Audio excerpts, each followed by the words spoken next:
so you're in your car. Where are you headed? In the mobile office, just all around the area where I live here in Northwest Montana today. So, um, doing what I got to do. Nice, nice. How's your winter been going so far? I see you've been Winter has been mild. We got some snow here the other day, 6, 7 inches or something like that. But it's been mild. I'm a big snow guy, so I want to go out and feel like it's an adventure to get in the car and drive in it. So you have like a four-wheel drive vehicle and everything. I'd I imagine do, everyone yeah. does. Lexus GX 470, which I Nice. love to death. Just does anything I ask of it. That's great. How long's the winter up by you? The winter can start in October and then go into April, so it's potentially like 6 months long. Nice. Have you lived in Montana your whole life? Not my whole life. It's been just a little over 2 years now. Um, Grew up in Michigan, so I was familiar with the cold weather and four seasons and all that stuff. But San Diego for like 15 years, Hawaii for a handful of years. But really excited to be back in four seasons here. Yeah, four seasons with your Uh, winter starting in October. So yeah, and what's that lake? So you basically you do like daily cold plunges. I think you try to get a group together. mm. Tell me about that. What lake is that? A couple different lakes that we go in. The one that I'm going in right now is Whitefish Lake. And then there's one that's about 45 minutes away. That's Flathead Lake. Flathead Lake is where we got started with the whole community thing. The little town of Big Fork there. And then Whitefish is where I'm at now. So I'm getting more people spooled up into the community there. Yeah, I think I saw something online that I think it was Whitefish Lake has like some of the clearest water in the hmm country. Have you heard that? Yes. And it's very apparent. Flathead Lake's the same. Whitefish Lake's the same. Yeah, you can see way down into it, the stones, and it's pretty You wild. could see your feet when you cold plunge? You can easily see your feet. Yeah, you can see down, overhead deep. And then Wow. like a lot of the mountain lakes are like that here. It's just gorgeous. Does it ice? It does.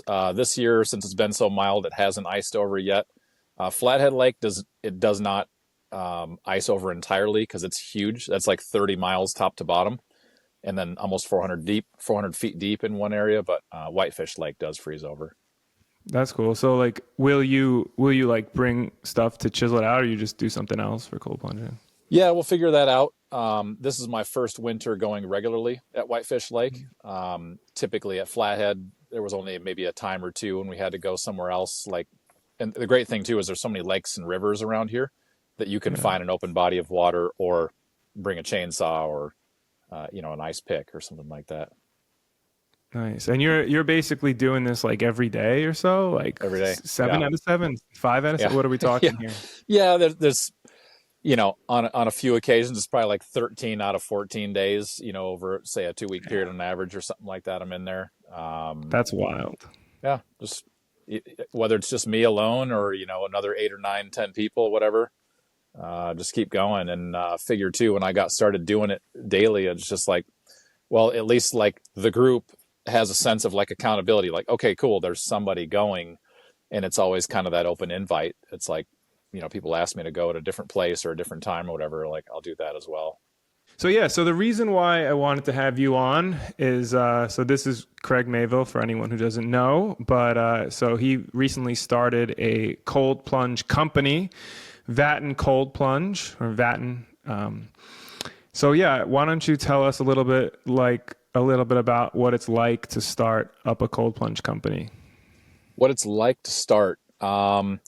So as you know, came from being in the industry for just about a year, installing and delivering for another company out there that has its product, in a fair amount of like celebrities' hands and athletes' hands and um, high-end, commercial gyms and things like that. And with my aviation background, it's like I started to see um, a little bit of shortcomings. Hope you don't mind, and I give you a little bit of background as far as like what I saw in the industry, and then how that kind of propelled me to get into making my own company. But having seen some of the shortcomings and really just being open and listening as much as people wanted to share their feedback with me. People in commercial spaces where I was installing, or just private residences, whatever. A lot of these people had um, other brands of tubs and whatnot, and so I got a pretty good lay of like how the whole industry is. Never knowing previous to starting out with this company I'd ever be in this industry. We really just came through the community of people doing it here, but over time it just occurred to me that it's like, there needs to be like a huge breadth of quality and like follow through, and which to me just it's integrity. um, so if you start a business and make a product and follow through with the customer service and all that stuff with integrity, then it's like there's not going to be any issues with getting a hold of somebody on a warranty issue. um, and you're going to have a product that's built right from the start. Meaning I'd seen shortcomings of, say, different components, chillers, filters, all this stuff, not functioning properly or not able to keep up with, high volume commercial needs. And it's like, okay, I just shelved it for a while. And I was working with a couple buddies in San Diego where I used to live and work on aircraft with. They were doing some mobile service around Southern California on some of these other cold plunges. And, we got to talking as well. These guys know way more about the aircraft we used to work on than I do. So it was like, we need to try to help these guys out. It sort of fell on deaf ears, which is like, hey, cool, it's your business, do things how you want to. But it didn't sit right with us that people were spending so much money on these things, and that the customer service, the product, a lot of these things just didn't seem to be there. And I realize it seems like it could be in bad taste that I'm sort of painting this industry like this, but it's like, as far as I'm concerned, from like my aviation background, having flown or whatever, it's in worse taste to start a business without your first priority being customer satisfaction.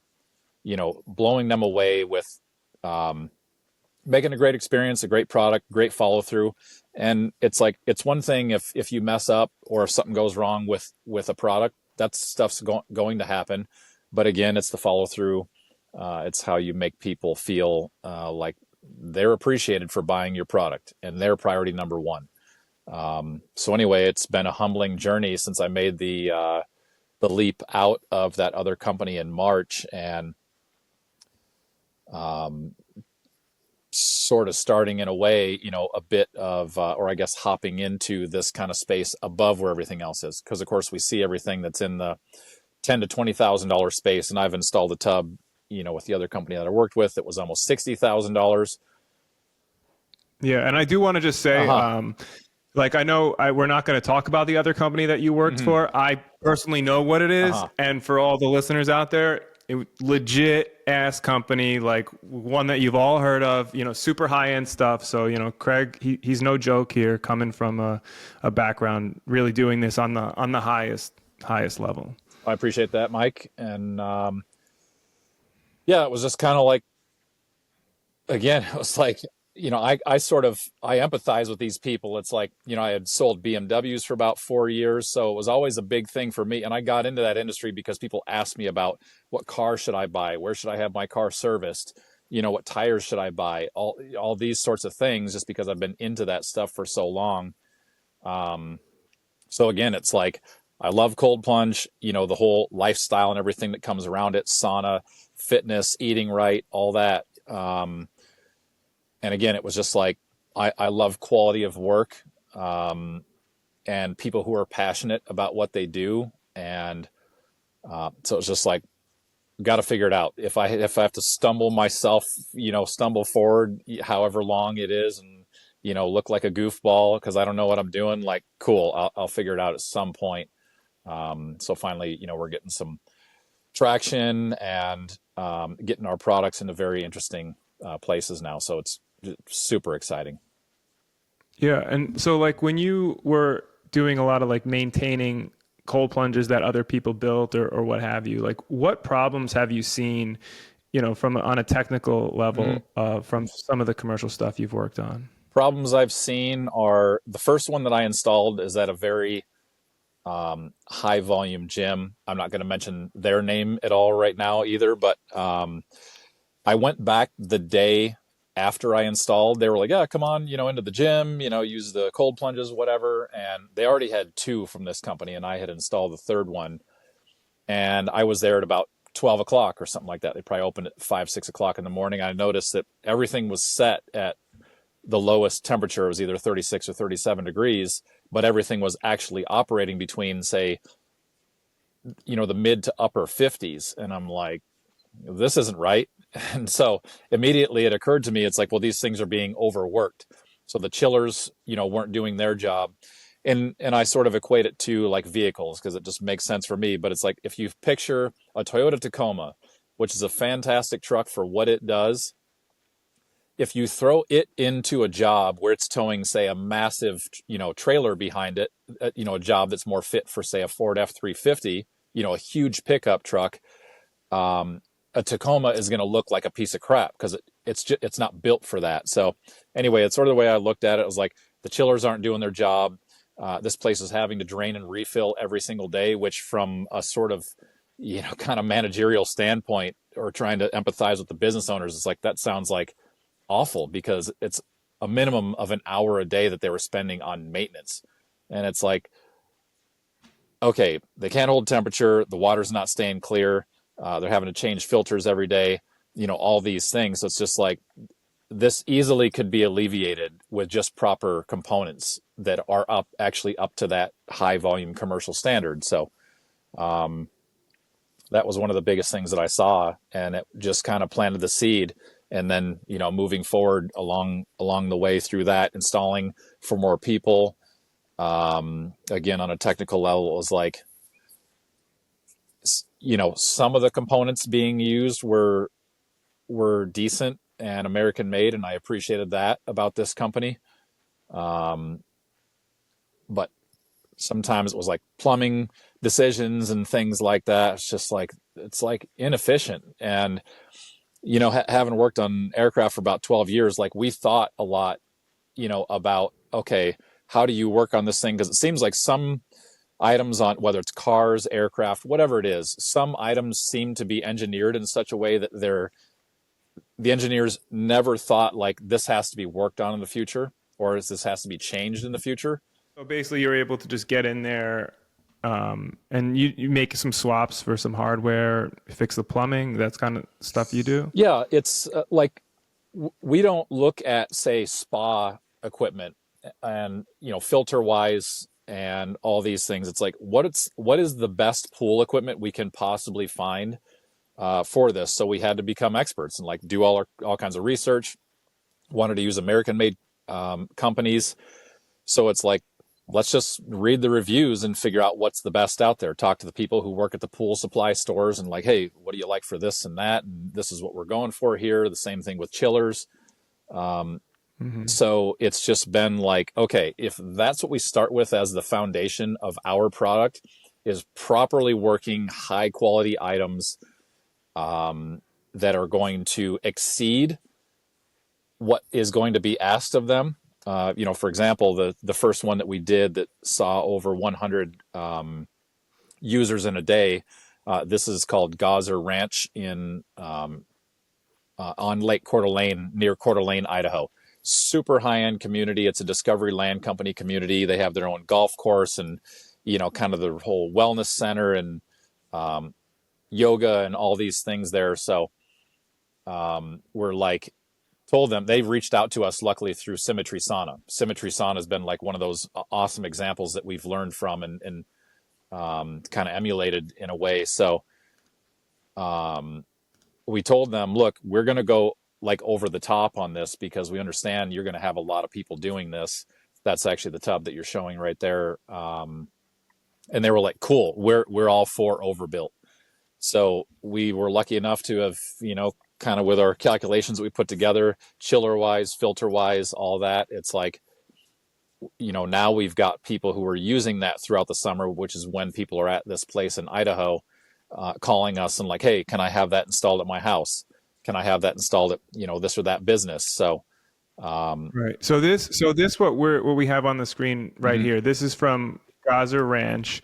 And so this tub gets, you said like in peak season, like 100 people a day going 100 through plus it. people a day is what we hear going through it. And then as it sits right there, easily you can fit 4 people. If you're all comfortable with each other and you don't mind kind of packing in a little bit, you could fix 6 to 7 people in there. Wow.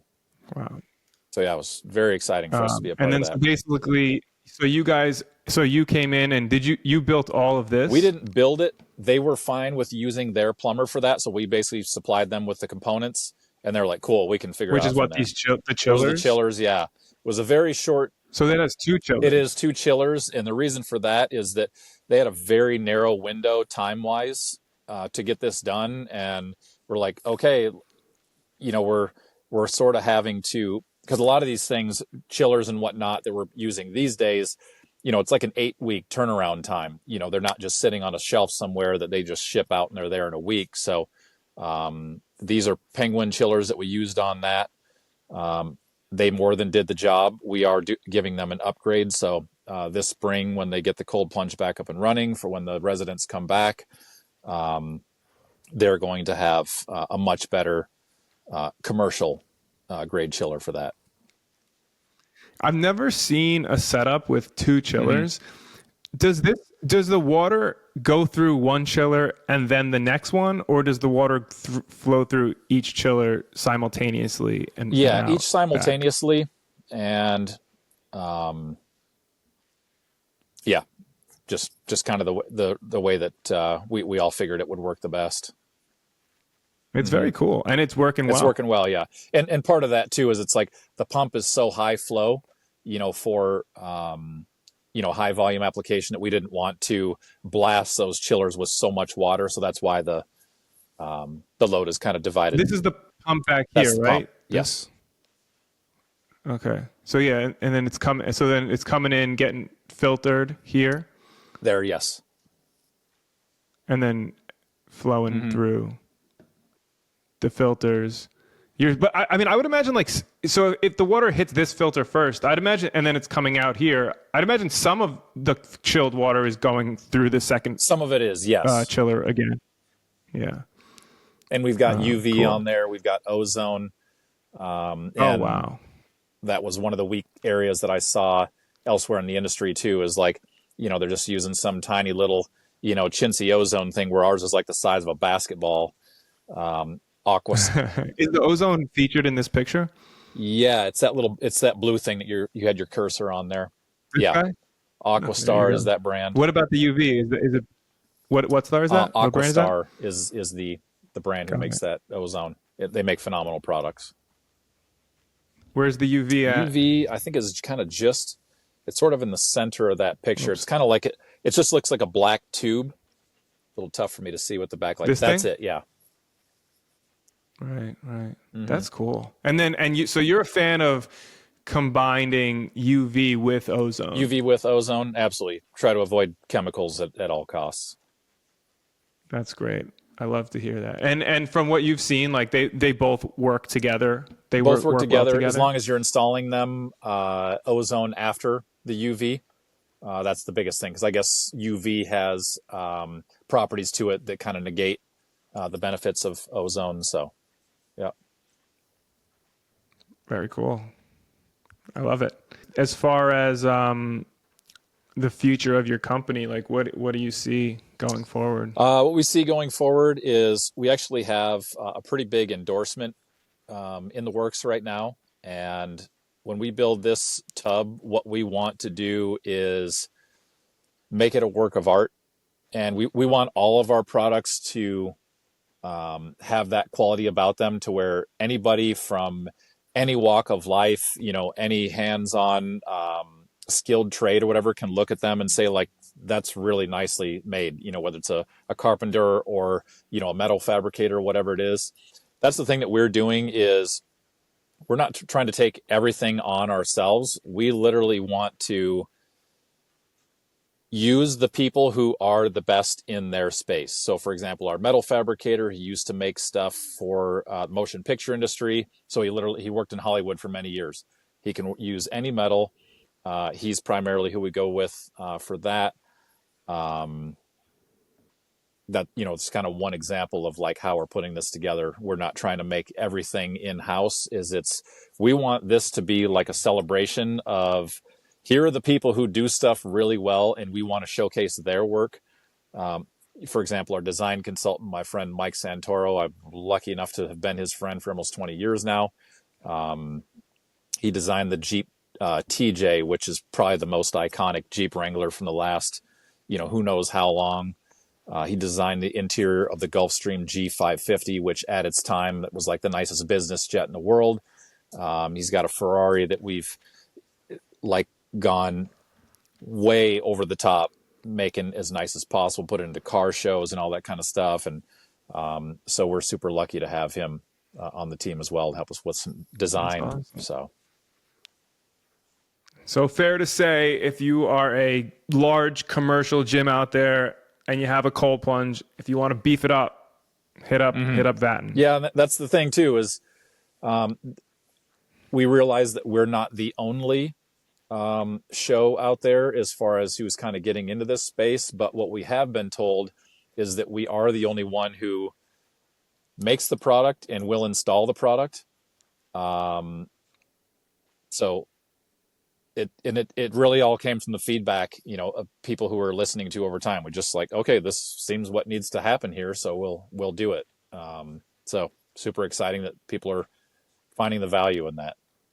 Yeah, I mean, and one more kind of thing that I just wanted to talk about is I remember like when we first spoke, you were talking about how much it costs gyms if they're running an inefficient system, as far as like even just someone's labor to replace the water. Like, you're able to, you gave me a really good use case as far as like why it's beneficial to pay a large price up front and kind of get that back over time. Yeah, thanks for bringing that back up.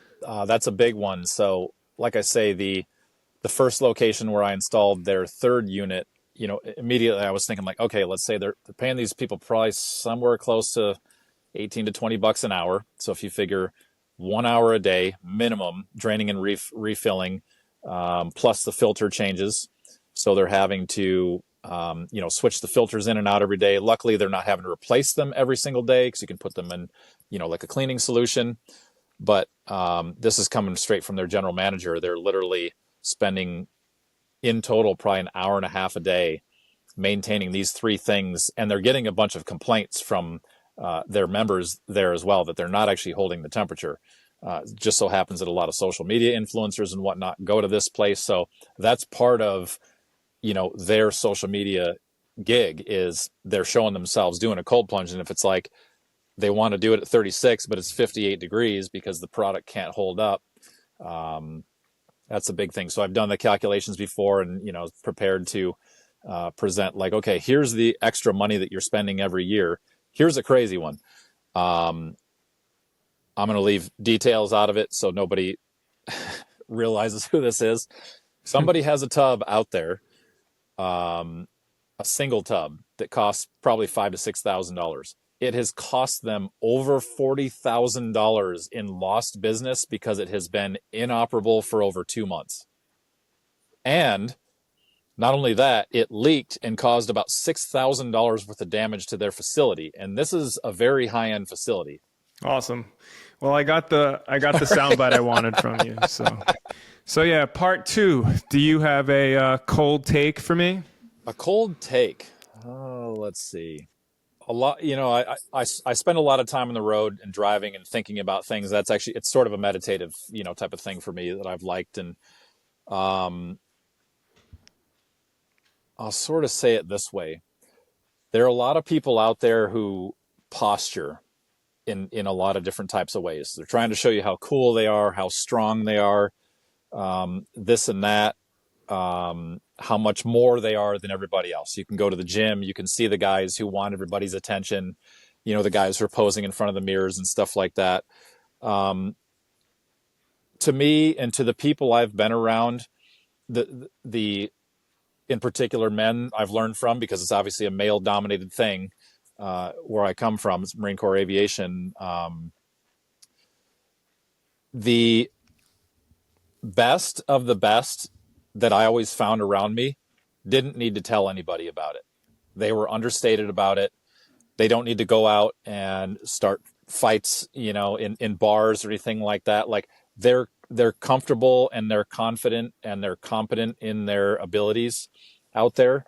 So I would say, I realize this is, typical long-winded fashion of mine is, if you want to be somebody who is genuinely competent, capable, strong, whatever it is, I support that entirely. But also find it within yourself that you're like, it's enough for me to know that. And anybody I love or who's close to me who might need my help in this or that way, be resourceful, but be humble about it.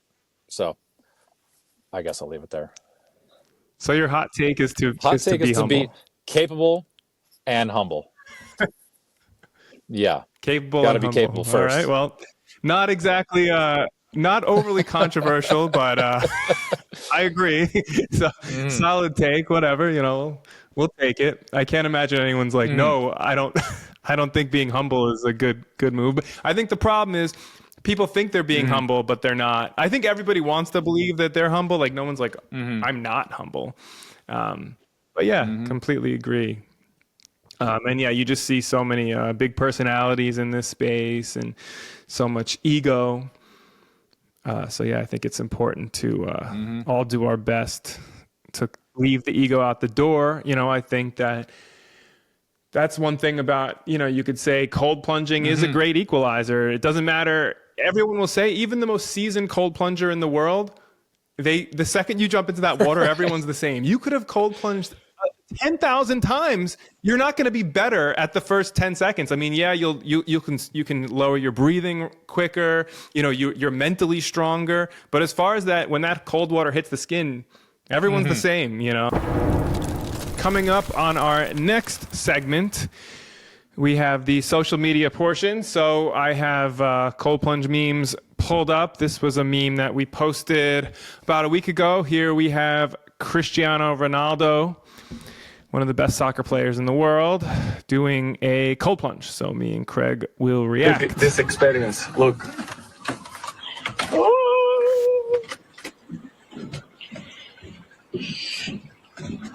¿Vas a entrar todo? Claro. I wish we spoke Portuguese. No. Yeah, 2 meters. 2 meters. You can go. Wow. Wow. Seems like he's done it before. And now you can take your hands off and also moving then your muscles a little bit, move yourself and warm yourself. Nice. Yeah. Yeah, it was easy. Yeah. That's a long time you're there. Se me está congelando la mano. I wouldn't expect it. It's good. Yeah, I think he did like, I want to say like 2 minutes. I know I cut the video a little bit. Ojo, no te resbales.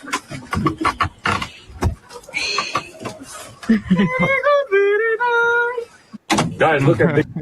There we go. Now he's happy. Seemed pretty composed getting into there. Yeah. Like you said, that was definitely not his first time. I love that they kept the camera going to show his elation. I feel like we kind of all get to experience that. Like, just the best part of the cold plunge is like that first. I don't know if you agree or not.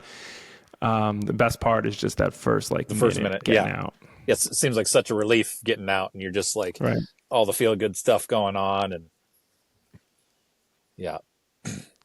Yeah, I mean, how funny is it that like the thing that we do full time, like the best part of it is actually when it's over. So like you're selling a product that like actually sucks the whole time, and then it's like now it's over. I'm so happy, So tough it sell. Seems but, like we want to make the most beautiful form of delivering discomfort for people.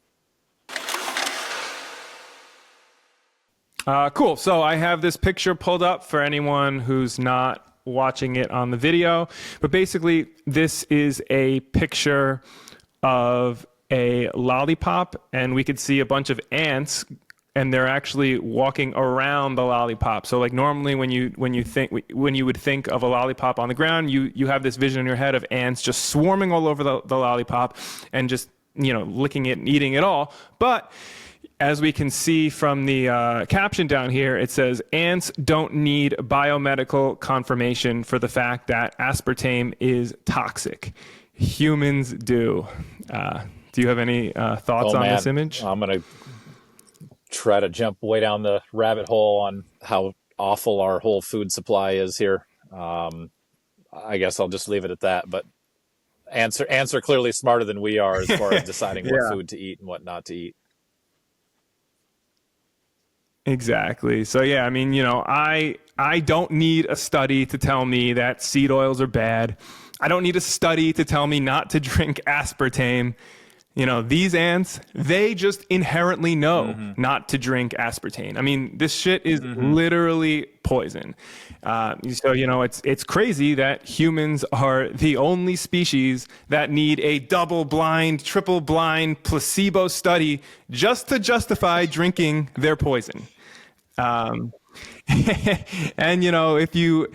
if you want to listen, there's tons of these, science dweebs out there that all use these apps that'll justify all kinds of science as to why, Diet Coke is actually healthy and that seed oils are actually good for your heart.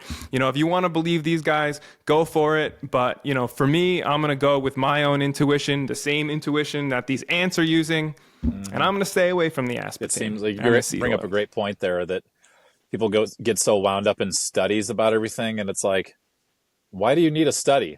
It's like they're only looking at certain criteria with a limited ability to publish their conclusions, because all we know is they just omit details that don't fit with their conclusion. The money's coming from somewhere to publish that. And a lot of the times those studies lead to disastrous results. So got to have the real world. Intuition over everything. Done. This is the Cold Plunge Podcast with me, Mike Gorman. Be sure to check out the video version of this podcast on our YouTube channel, and check the show notes for any references, studies, or links to anything I spoke about on our website at plungereviews.com/podcasts.